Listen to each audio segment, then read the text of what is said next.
버려버린 게 아니라 그 땅에 입힌 사탄을 싹 걷어버리고 처음 창조된 에덴의 동산 모습으로 다시 만드는 것. 이것이 새하늘과 새 땅이란 말입니다.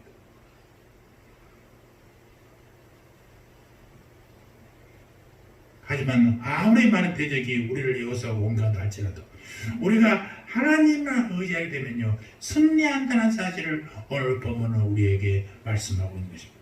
그것은 무한하신 권능과 권세를 가진 하나님께서 우리를 대신하여 그들을 싸워주시니까 말입니다.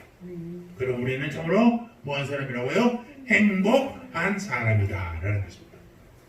사랑하는 성도 여러분, 하나님은 성도들의 대적이 성도들의 복종하도록 만드신다는 것입니다.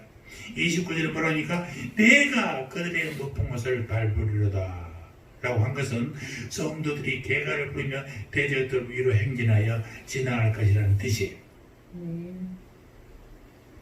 이것은 하나님의 백성의 긍정적인 승리를 보여주는 표현이므로 종말론적 의미로 우리가 확대 해석해 볼 필요가 있는 것입니다. 결국 아무리 사탄이 지배하고 아무리 우리를 괴롭게 하더라도 그들은 어떤 존재예요? 없어질 존재예요. 우리는 어떤 존재예요?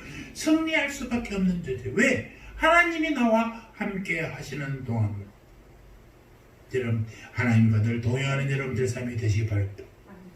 예수 그리스도의 강림하시는 그날에 대적들은 완전 심판을 받습니다. 그러나 하나님 백성은 주님과 함께 영원토록 왕노릇 할 그때를 바라본다라는 의미죠. 이 위대한 승리를 바라보는 하나님의 백성이 행복한 사람이 아니고 무엇이겠습니까? 16세기 초반 온 세상을 뒤엎고 있던 가톨릭 로마 교회 얼마나 부패했습니까? 그때는 말씀보다도 교황이 훨씬 더 교황의 말이 더 중요했어요. 하나님의 말 성경보다 중요했어요. 우리나라도 가톨릭이 1960몇 년? 65년인가 전까지만 하더라도 이 성경 공부를 하지만 성경이 갖고 있지 않아요. 비슷 필요가 없어요. 로마 교황에서 로마에서 로마 교황이 텔레스로 전 세계로 발송합니다. 오분 메시지로. 그러면 그것으로 성도들이 낭독하는 것이요. 5분 동안 낭독하는 것이요. 하나님 말씀 다 공부할 게 없었어요. 그러다가 공동 번역이 나오고 성경 공부를 하게 되고자 그랬습니다만 그들은 권위가 더 중요해. 전통이 중요해. 하나님 말씀은 저 뒤로 가버렸죠. 간지가 옛날에. 그래서 칼빈이 95개 조항의 반박문을 내걸고 그 삼엄했던 교황들의 엄청난 힘이 있던 그 시절에게 반박문을 내세워서 오직 믿음, 오직 성경, 오직 은혜 이 기체 아래 영적 전투의 최선봉이 됐던 마틴 루터였습니다. 미첼의 영화에서 보면요, 아마존강에 계속 선교사를 파견하는데도 그 선교사를 제거하는 걸 누가 해요? 교황청에서 없애버려요. 선교사 가는 걸 교황청 그들은 도와줄 가치가 없다고 아예 잘라버리는. 교황의 힘들이 얼마나 큰지 몰라요. 그 와중에 95개 조항의 반박문을 내세우고 이렇게 도전했던 마틴 루터를 정말 존경받지 아니할 수가 없는 것입니다. 그가 이런 말을 했어요. 사탄이 내 마음에 다가와 이곳에 누가 살고 있는가를 물으면 내 마음속에선 이전에는 루터가 살았는데 지금은 내가 살고 있느라라는 예수님의 음성이 울려나오고 사탄은 이내 도망쳐 버리더라 라고 기록했던 적이 있어요. 여러분의 누가 살고 있습니까? 여러분 안에 누가 살고 있냐 말입니다. 이제까지는 내가 살았지만 이제 앞으로는 예수 그리스도가 살게 하여 주시기를 바랍니다. 영적 전투 현장에서 승리하는 게요, 대장 대신 예수님을 따르는 길밖에 없어요. 다른 방법이 없어요. 우리가 예수님만 바라고 주님만 의지하여 내 몫에 태인 십자가를 지고 주님 가신 길을 따라갈 때만이 승리는 반드시 우리 것이 된다는 것입니다. 사단과 싸울 때는요, 힘을 기울여서 되는 게 아니에요. 무기가 있어서 되는 게 아니에요. 다윗과 골리앗의 전쟁 여러분 너무나 잘 아시지 않습니까? 교회 학교에서 어릴 때부터 너무나 들었던 얘기. 어마어마한 골리앗을 어린 다윗이 어떻게 해요? 투구를 입고 가요? 갑옷을 입고 가요? 총을 갖고 가요? 칼을 갖고 가요? 아니잖아요. 아무것도 없어. 오직 하나님만 믿어라. 자기가 평소에 있던 돌팔매, 새총 갖고 우리 돌도 쓰던 새총들이 있죠. 그런 거랑 똑같은 거예요. 그들은 우리는 Y자로 쓰니까 새총을 쓰지만 그들은 그냥 줄에다가 감아가지고 탁 던지는 거거든요. 이건 뭐 평상시에 했던 거예요. 늘 목동으로서 일하면서 했던 짓. 그거 갖고 있던 그거예요. 있는 그걸 가지고 가서 싸우잖아요. 그래도 이스라엘 군대들은 다 발발발 떨었던 그 골리앗을 또 한 방에 그냥 누가 시켰어요? 하나님이 시킨 하나님. 하나님이 없이는 승리할 수 없어요. 기독교의 이름이 존경받지 못하고 교회의 권위가 땅에 떨어지는 오늘의 현장은 전적으로 우리 그리스도인들의 책임이 커요. 사이비 기독교가 판을 치고 기복주의와 샤머니즘이 인기를 끌고 있는 교회 안에 오래전에 침투해서 정말 그거 보니까 뱀들이 똘똘똘똘 또아리 두고 있는 그런 모습으로 남겨 있다니까요. 너무나 많이 있어요. 그 세속주의요, 인본주의요, 민주주의라는 이름으로 자꾸 성경과 우리 신앙을 혼합주의로 이끌어가고 있습니다. 많은 사람들이 여기 좋은 거야. 그러면서 민주주의 방법으로 투표하는 거예요. 투표하는 방법이 어떻게 하나님의 방법이 될 수 있겠어요? 절대 그럴 수 없어요.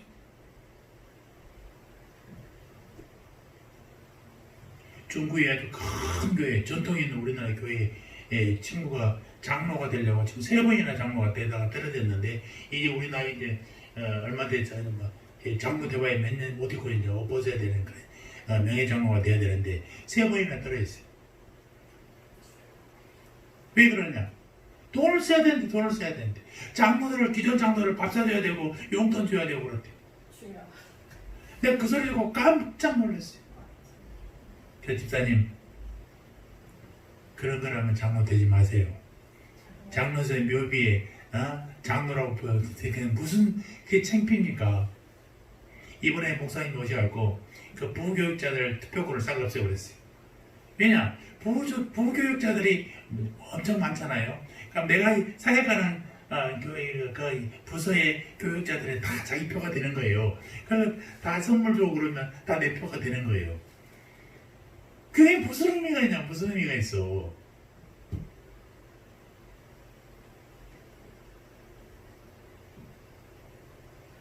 여러분 정말 이러한 영적 전투 현장에서 우리 모두 자신의 삶을 되돌아볼 줄 알아야 됩니다. 그리고 결단해야 됩니다. 주님의 부르심에 합당한 삶을 살아왔는지, 주님을 절대 순종하고 의지하고 있는지, 내 마음의 중심이 언제나 하나님께로 향하고 있는지 다시 한번 돌아볼 필요가 있다는 것입니다. 우리 모두 영적 전투 현장에서 마귀에게 패배한 부위들을 싹 털어내버리고 대장이신 예수 그리스도를 따라서 새롭게 시작해야 되는 것입니다. 그럴 때 우리 모두가 행복자의 반열에 다시 오르게 된다는 사실입니다. 사랑하는 성도 여러분, 본문 29절에서 이스라엘이여 너는 행복한 사람이로다 라고 말했습니다. 하나님의 백성이 우리는 정말로 행복한 사람인 줄 여러분 믿으시기 바라요. 구원의 복, 도움과 보호의 복, 그리고 승리의 복으로 넘치는 사람들이 우리란 사실이에요. 우리가 어떻게 이 행복을 계속 누릴 수 있겠습니까? 어떤 사람들은 행복을 소유로 누리려고 합니다. 하지만 재물이나 학식이나 건강이나 외모나 명예나 사회적 인정 같은 것으로 우리에게 행복을 주지 못한다는 거예요. 얼굴에 성형하고 그런다고 이뻐합니까? 안 그래. 당장은 좀 이뻐 보일지 모릅니다. 그러나 얼마나 나이 먹으면 흉합니까? 요즘에 그 탤런트 이수민 누구지? 일용엄마? 김수미가 엄청나게 되세요. 늙으니까 말이에요. 그게 막 보톡스가 막 굳어져갖고 표정이 없어. 표정 안타까워. 차라리 못생긴 대로 자연적으로 이렇게 주름도 생기고 그러면요, 그 주름이 얼마나 멋있어요. 정말 아름다움이 그런 데 나오거든요. 박사학위 몇 개 가지고 있다고 그것이 우리를 행복해 줍니까? 그렇지 않아요. 저도 박사학위 가지고 공부했었죠. 그러다가 담낭제거 수술하고 학위가 목회 무슨 보탬이 물론 공부에는 도움이 되겠지만 그 학위가 나에게 무엇일까? 마지막 한 학기 논문을 쓰는 기간 놓고 제가 포기해버리고 말았습니다. 그냥 별로 의미가 없어요. 여러분 정말로 행복하길 원하십니까?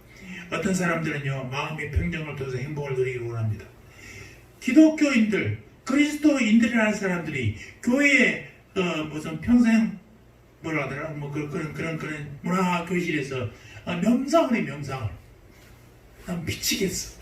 요가를 해. 이게 교회에서 할 일이에요. 그것도 프레카드를 잘 지금 천장에서 밑에까지 크게 하고 요가 교실, 명상 교실 환장하게 돼. 그러면서 살아가는 목사님들 무슨 생각이냐 말이에요.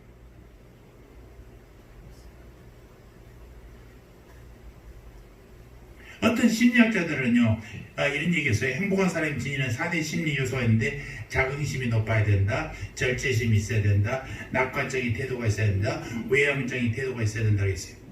또 프리드만 교수는 낙천적인 인생관이 있어야 되고 보람 있는 일을 행복을 구성하는 결정적인 요인이라고 있어요. 그러나 인간이 어떻게 자기 마음을 다스릴 수 있어요? 가망도 없어요.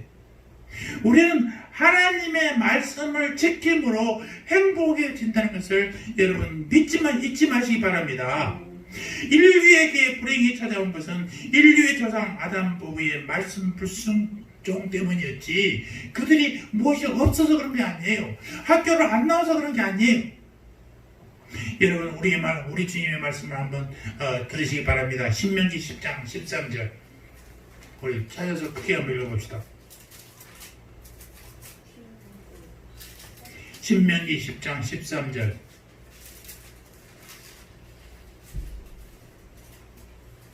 신명기 10장 13절 시작. 내가 오늘날 내 행복을 위하여 내게 명하는 여호와의 명령과 규례를 지킬 것이니라. 아멘. 이 말은 무슨 말이에요? 우리의 행복을 위해서는 하나님께서 말씀하신 하나님의 명령과 규례를 지켜야 된다는 얘기 아닙니까?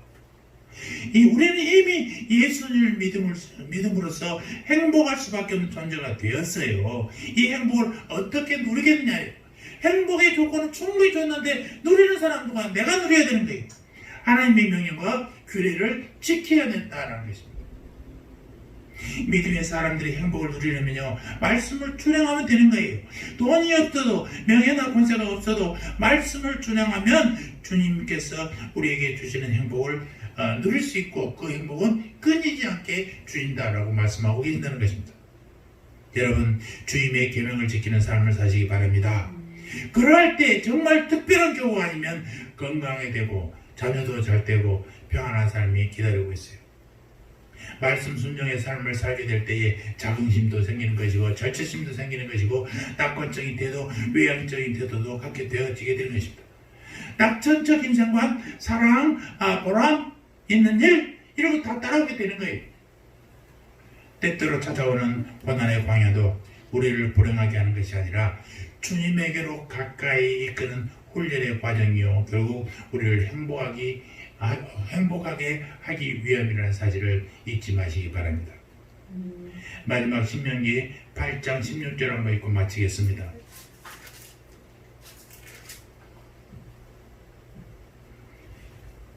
만나를 주셨던 하나님을 생각하면서 주신 말씀이죠. 신명기 8장 16절 시작.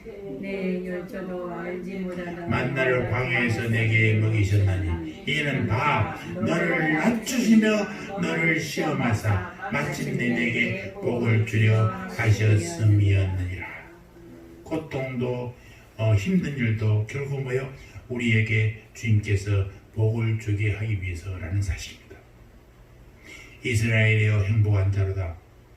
세세함의 성도들이여 너희들은 행복한 자로다.